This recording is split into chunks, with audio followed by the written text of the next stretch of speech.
This video is for business leaders who want themselves and their team to maximize their potential, profits, and success.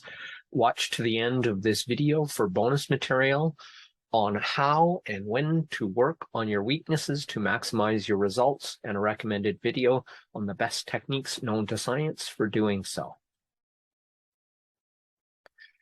So this theme actually comes from my direct and current experience. I screwed up. I started a new approach, a new format for this show, and I started it on Monday. And the idea is I'm going to have a week of a theme, and then at the end of that week, I will offer a downloadable giveaway. Unfortunately, Monday is a terrible day for traffic online. So my marketing coach and multiple other knowledgeable people have told me this, that Tuesday through Thursday are typically the highest traffic days on social media. So wherever this is being shown, that those are probably the days where I should offer that downloadable giveaway. So what I wanted to do at first is I wanted to say, okay, well, I'll stop this short because the day this is being recorded is actually Thursday in the United States. It's already Friday here in Japan, though quite late at night. It's 3 a.m. The idea here is I thought, should I wait only 3 or 4 days and then offer the giveaway, or give more value and then do it? And I kind of wanted actually to end it quickly because I was ironically having trouble thinking of good topics for creativity for this video series, because this is a new format for me. So I decided, though, instead of making 4 series on creativity ending today, I've chosen to actually go longer and make 10 episodes total and then offer the giveaway at the end of that. So this will end next week on Wednesday, and I'll offer that immediately actionable solution guide of some kind. But the main reason I've chosen to do this is that so far I really have struggled with finding themes for videos on creativity. Now, given that I've done 248 videos, including this one, that might seem funny, but because the format is different, it was just like, I'm stuck. But the fact that I'm stuck, the fact that it's hard, shows me that I need and should do more of this kind of thing, hence the 10 episodes instead, to adjust sort of the end date of each new theme to the middle of the week. So the irony and advantage of doing this, basically forcing myself to stand and deliver on things here, is that this is the identity level or behavioral level equivalent to an affirmation, a mental reframe, or a shift in mindset that, in Seth Godin words, would be, people like me, people like us, do things like this. So in this case, those who have lots of ideas for videos and creativity, in this case, let's change that, what Seth Godin said, into my words. So those of us, me, I, who have lots of ideas on creativity, do extra episodes on the topic of creativity, not fewer, 10, not 2. Or, put another way, people who are highly creative and gritty do more of what's creatively challenging to them, not less. So this is why I've decided to actually do more of what I'm struggling with instead of less. So it's basically convincing myself I can do what I'm struggling with by actually doing it. And so far it's working.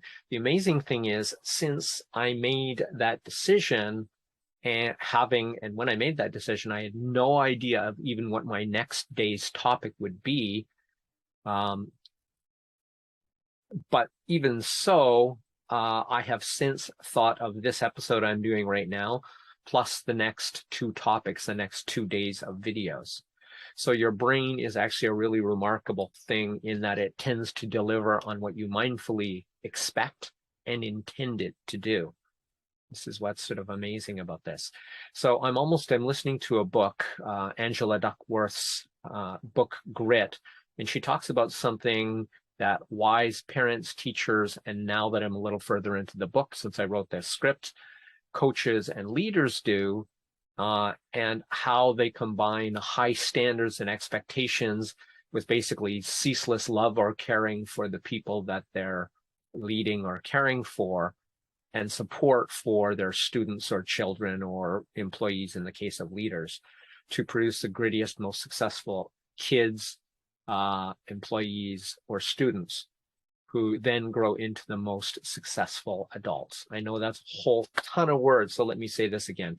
Essentially what it is for leaders, teachers, and parents to be, as in Angela Duckworth's words, psychologically wise, is to have both high expectations and unflinching support for your students, your employees, and your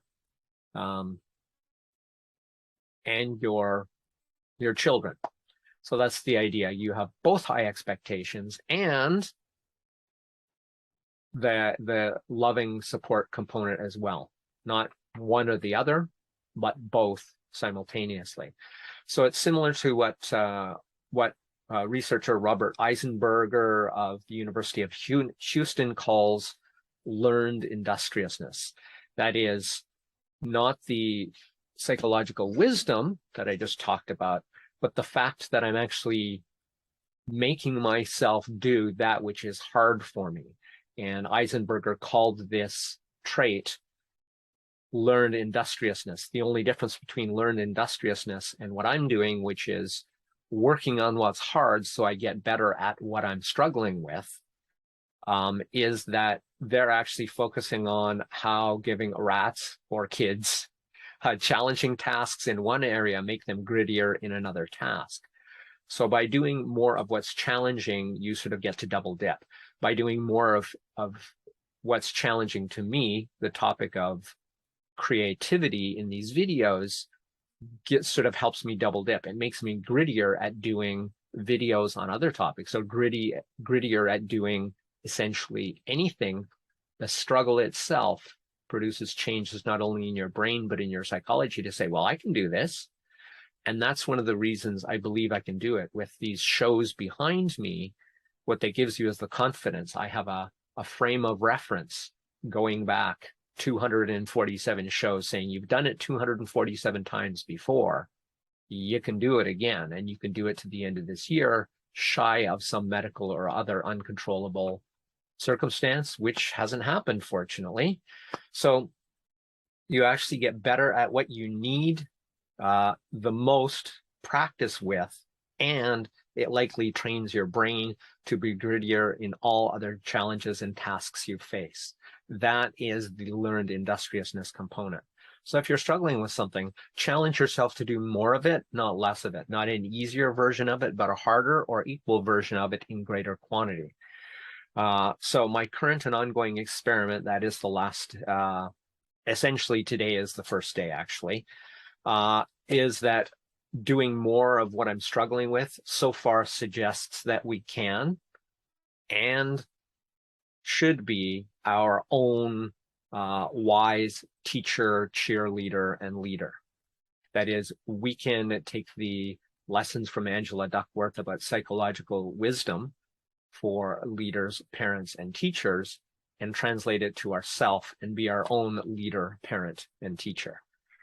So thank you for watching this far. I think this is really amazing that I expected more of myself. If you expect more of yourself, your brain and my brain will deliver. My brain is delivering, and I know yours will too, because it's just the way the neuroscience of this kind of stuff works. So thank you for watching this far. We've already reached the bonus material, and this is essentially what it is. I'm going to do a flyover here. For the greatest short-term to medium-term results, focus on your strengths. This has been demonstrated in Gallup's research that found those who enjoyed their work were more successful at it. Those who focused on their strengths did better, both in terms of their engagement at work, but their success and income at work. And so the idea is focus on your strengths in the short to medium term will give you the most bang for your buck. And then what you do is you delegate or outsource your weaknesses. That is, I worked really hard to put this background together. It took me a ton of time, more time than it should have. And when the day comes when I can just hire a graphic artist to do all of my backgrounds, I will just farm it out so I can focus on other things like the teaching aspect, the script writing, anything that somebody else can do, I will pay them to do. However, from a self-developmental and long-term point of view, you should engage in that which you struggle with most because that's what you need. But that shouldn't be your career-wide or time-dominant focus. Your time and career-dominant focus should be on getting even better at your strengths.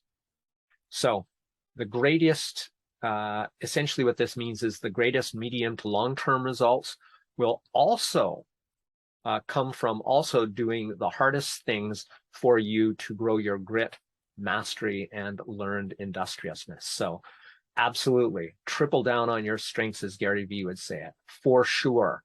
But spend a certain amount of time, ideally daily, even if it's a sliver of time, working on something you suck at, something you're terrible at, that is necessary and desirable for you to get good at. And that will give you that translation across different things. It will make you grittier, as described by, what's his name here? That researcher, Robert Eisenberg's research on learned industriousness. So by struggling at something you are not good at, in addition to tripling down on your strengths, you're getting both, but you're double dipping because not only are you getting better at what you're not good at yet, especially if you're doing it in a way that uses deliberate practice, but it also gives you the grittiness to translate that determination, that perseverance over to everything else you do, other tasks which you are not so good at. So my recommended video for today is Deliberate Practice Mastery. I will put the link there and in the description. And if you enjoyed this video, you learned something useful and beneficial to you, please share it with somebody you would hope could benefit from it. So this has been Crush It Club 248. Do more of the hardest creative things. My name is Tim B. Green. Bye for now.